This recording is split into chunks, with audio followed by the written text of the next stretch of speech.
빛이 없는 바다에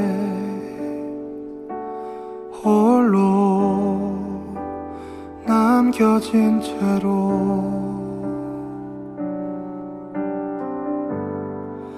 나는 주를 바라네. 예수 내 손 잡아주시네.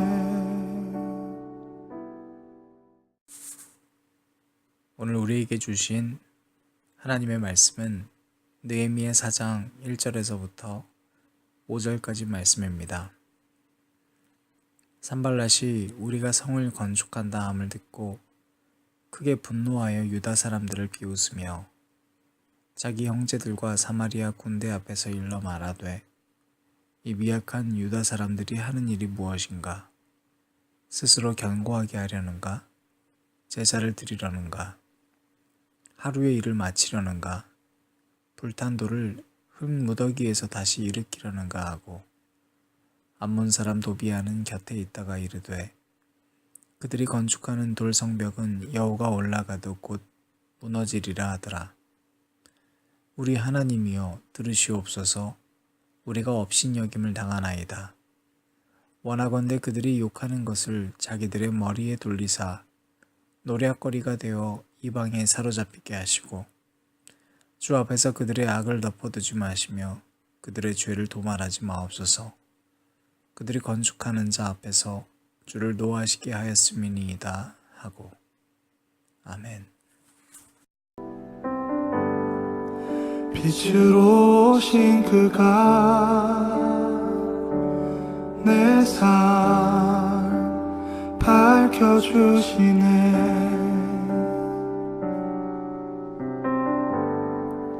나는 주를 따르리. 내 평생 주 사랑하리라.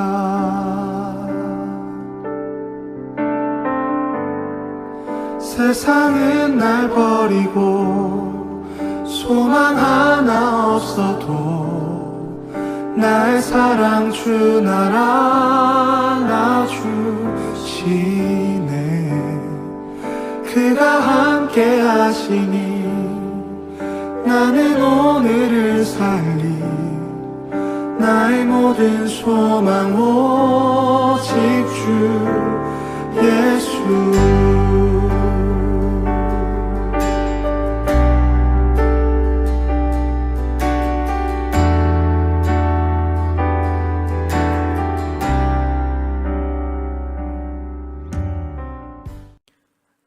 이 새벽도 저와 여러분에게 우리 주님의 봄바람 같은 은혜가 있기를 바랍니다.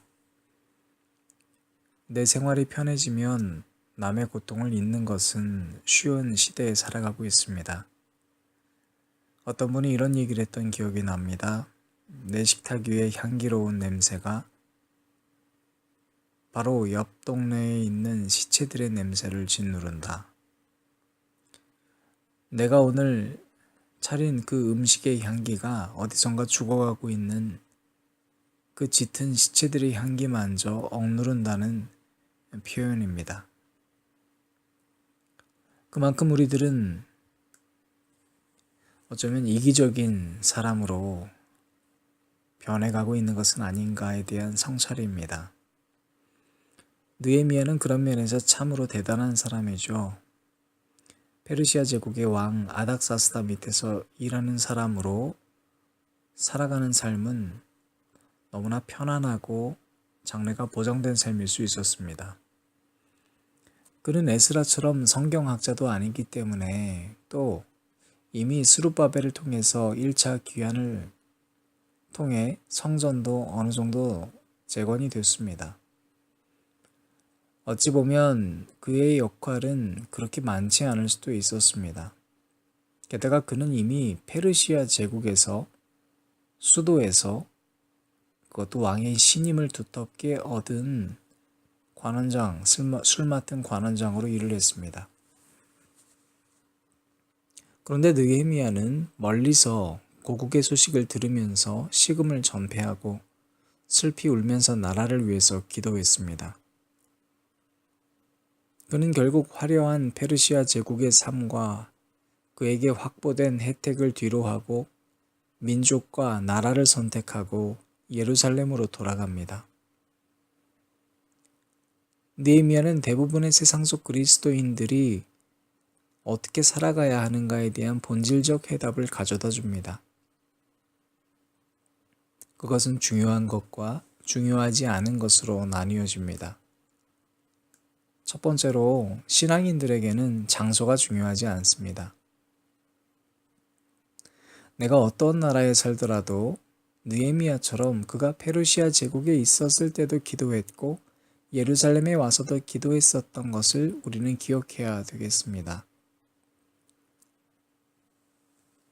그가 거주하고 있었던 페르시아 제국이 이방 민족이라는 이유로 그의 조국을 잃어버리지 않았고, 또한 예루살렘 땅에 와서 그 땅이 척박하다 할지라도 불평하지 않았습니다. 두 번째로 그에게 있어서 직업은 중요한 것이 아니었습니다. 에스라처럼 성경학자만 주님의 일을 하는 것이 아니고, 그는 술 맡은 관원장으로 살면서도 크리스천으로서의 정체성을 결코 잃어버리지 않았습니다. 뿐만 아니라 그는 하나님이 정해주신 그의 조국을 잃어버리지 않았습니다. 그럼 여러분, 중요한 점이 무엇이겠어요? 중요하지 않은 이 두 가지 것 이외에 중요한 것은 바로 우리의 정체성이 중요한 것입니다. 내 정체성을 분명히 아는 사람, 나의 뿌리를 분명히 아는 사람만 오늘 그 뿌리에서 비롯되는 기둥과 가지와 그 가지에서 열리게 된 열매가 무엇인지를 알게 됩니다. 하나님께서 나를 어떠한 사람으로 이 땅에 불러주셨는가를 잊지 않을 때 자기 정체성이 어디에서도 그가 페르시아에 있다 할지라도 잃어버리지 않았던 느헤미야처럼 저와 여러분을 사용하시게 될 것입니다. 문제는 오늘 본문에서 그가 맞닥뜨린 시험입니다. 산발락과 도비아는 느헤미야가 가진 고국으로 돌아가서 고국을 위해 일하고자 하는 사명을 방해하는 인물로 등장합니다. 여러분, 그들은 이렇게 방해하는데요. 첫 번째로 비웃습니다. 사탄의 방해는 주변 사람들을 통해서 여러분이 굳게 다짐했던 그 사명을 비웃음으로부터 시작합니다. 네 주제에 무슨 그런 일을 하겠니? 아니, 그 일이 무슨 의미가 있겠니? 라고 얘기를 한다는 겁니다. 두 번째로, 그러므로 사탄은 우리를 향해 평가절하합니다. 오늘 본문 말씀을 보니까 여우 한 마리만 기어 올라가도 무너질 벽이라고, 그거 쌓아서 뭐 하겠냐고. 아직 다가오지 않은 미래에 대해서 평가절하하고, 그러므로 현재의 자존감을 박박 긁어서 소망을 지워버리고 맙니다. 아직 시작도 하지 않았는데 주변 사람들이 비웃고 먼 미래를 흑빛으로 바꿔버린 순간 느헤미야는 그 무엇도 할 수 없는 절망감에 빠졌을 수도 있겠습니다. 이런 시험은 여러분, 우리에게 너무나 많습니다. 특별히 세상에서 다양한 직업으로 살아가는 여러분들에게 세상은 여러분이 믿음대로 살려고 결심할 때마다 비웃을 것입니다. 왜 도대체 그 일을 해서 뭘 하겠냐고, 왜 그 사람을 만나냐고. 뿐만 아니라 세상은 여러분이 가지고 있는 그 사명과 결단도 평가절하할 것입니다. 평가절하하여서 소망을 지금 현재 진행형으로 지우고자 할 것입니다. 그거 해봐야 아무 의미 없다고. 그러나 여러분, 바로 그때 우리가 해야 할 것은 오늘 느헤미야의 반응이었습니다. 느헤미야는 그 질문들 앞에 대꾸하지 않았습니다. 한마디도 대꾸하지 않았던 느헤미야가 보인 반응은 기도하는 것이었습니다. 그리고 바로 6절 말씀에서 느헤미야의 행동은 기도 이후에 본인이 해야 될 일을 계속하는 것이었습니다. 사랑하는 안전자리 기도에 참여하신 여러분, 이제 많은 사람들은 새 학기로, 새 일터로, 또 새 한 주로 오늘을 시작하게 될 것입니다.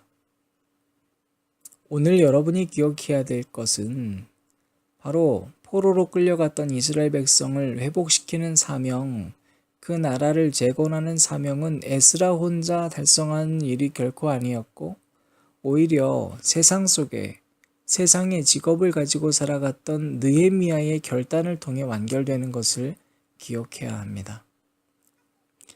마찬가지로 이 땅의 하나님의 사명은 여러분들의 직업의 밑바탕에 예수님의 정체성이 확고해질 때에만 완성될 수 있음을 잊어버리지 마십시오. 그때마다 여러분에게 시험이 다가올 것입니다. 그 시험을 두려워하지 마십시오. 그때마다 우리가 해야 할 반응은 오직 기도하며 내가 해야 할 일을 계속해 나가는 느헤미야의 마음이 저와 여러분에게 가득하기를 축복합니다.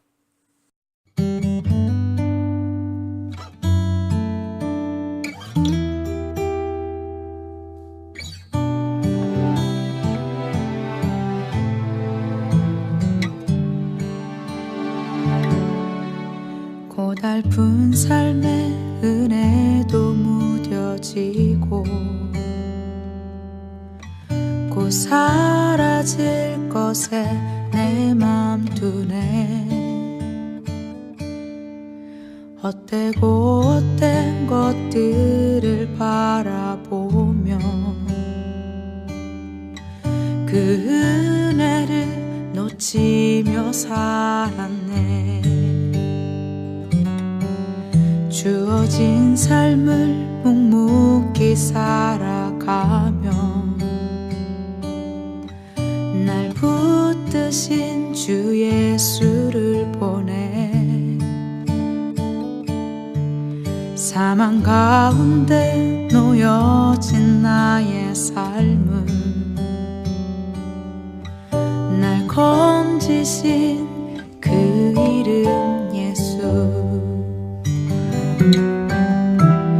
나의 한숨을 바꾸셨네. 주를 향한 노래로, 소망의 노래로 나의 눈물을 거두신 주 예수 이름 안에 살게 하소서.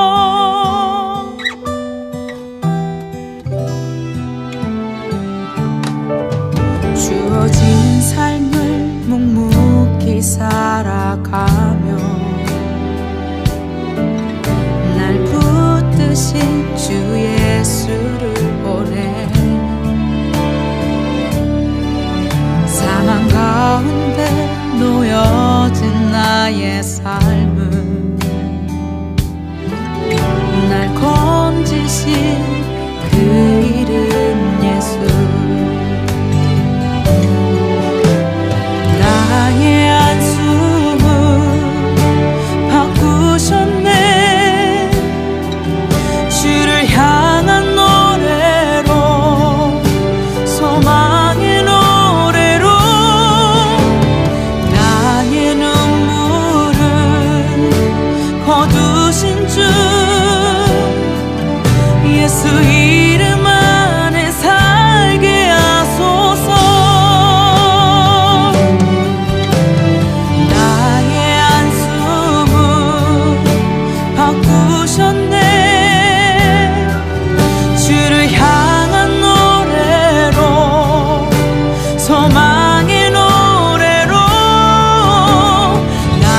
한숨을 바꾸셨네.